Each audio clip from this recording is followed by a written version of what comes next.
Thank you for listening and supporting the Daily Memphian. Sign up for one of our many free newsletters and breaking news alerts at dailymemphian.com/email to receive the latest local news stories impacting our community.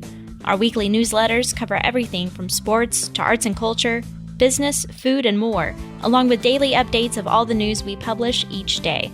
Sign up or manage your email preferences at dailymemphian.com/email.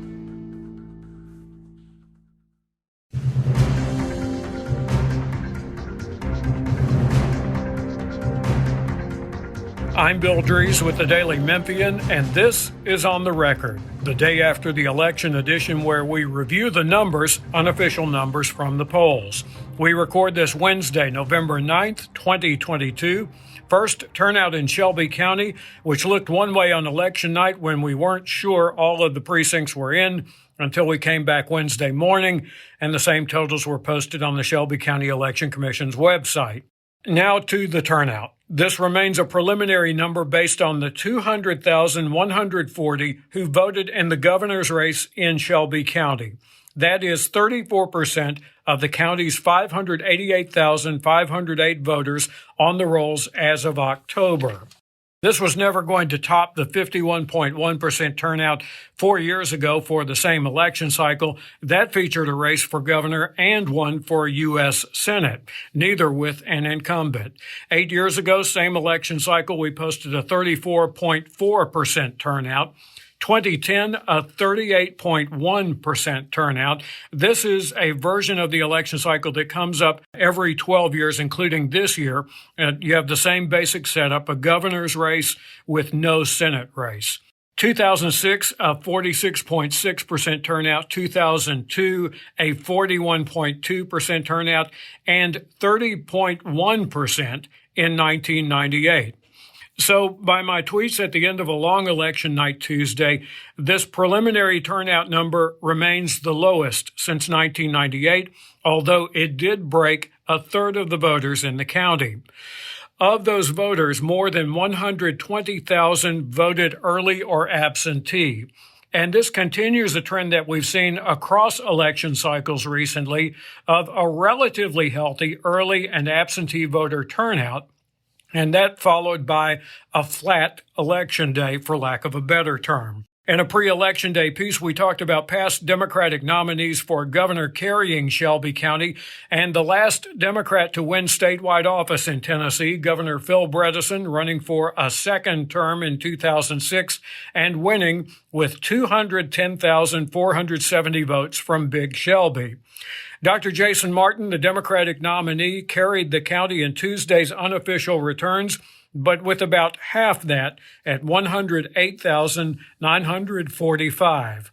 Much of that is a function of motivation in this specific race, including during 2018's majority turnout, the first time a majority of the county's voters showed up for a non-presidential general election since 1994. That still wasn't enough to get former Nashville Mayor Carl Dean above 200,000 in Shelby County. He had a little more than 175,000. Charlie Brown was the Democratic nominee in 2014, but not acknowledged by a state Democratic Party that otherwise had no viable named Democrat to challenge Republican Governor Bill Haslam's reelection. Brown got almost 70,000 votes here in Shelby. It was a low bar, but Mike McWhorter in 2010 could not even double that, coming out of Shelby County with almost 119,000 votes, the bluest county in the state. And about that statement, the biggest Democratic county in this red state by the unofficial results, Martin got 3,373 more votes out of Davidson County than he did from Shelby County.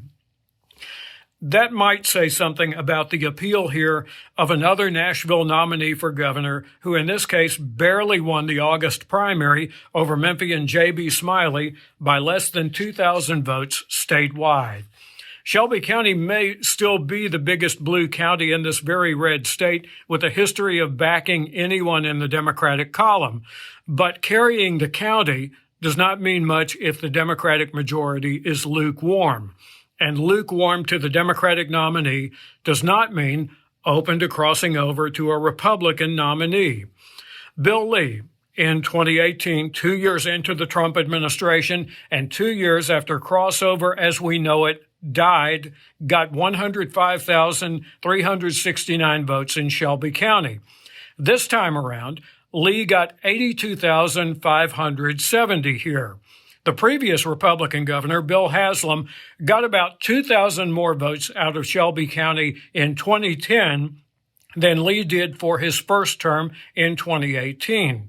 4 years later, Haslam's Shelby County take dropped by 138 votes, and Haslam carried Shelby County in the year of Charlie Brown.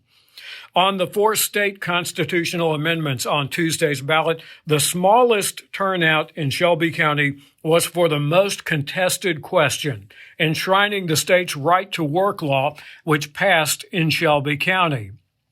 The 181,174 yes and no votes on that compares to more than 186,000 on the terms for the Speaker of the House becoming acting governor, more than 188,000 on the amendment excising the last vestiges of slavery and involuntary servitude, and almost 190,000 yes and no votes on the least controversial of the 4 amendments, allowing ministers and other religious clerics to hold seats in the Tennessee legislature.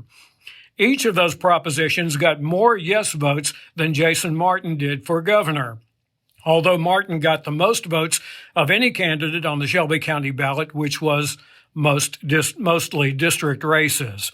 And there was ballot falloff for the amendments, 10,000 to 19,000 fewer votes on the amendments than the 200,000 who voted for governor here.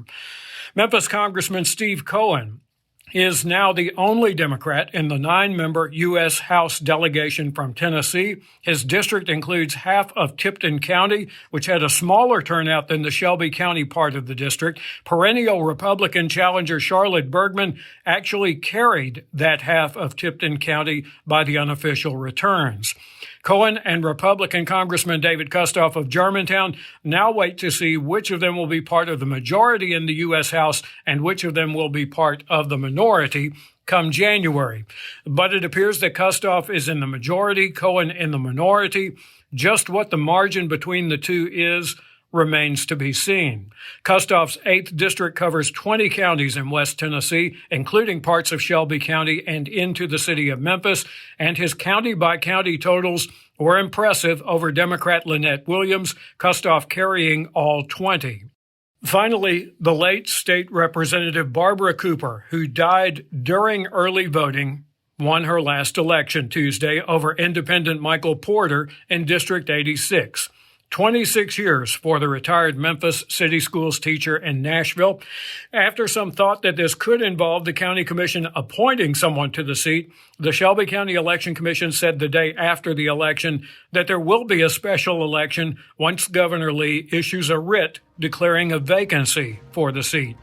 The timing of the writ will be crucial in determining whether the November 8th election was indeed the end of the 2022 election year. That's the review of election night. I'm Bill Dries. This has been On the Record.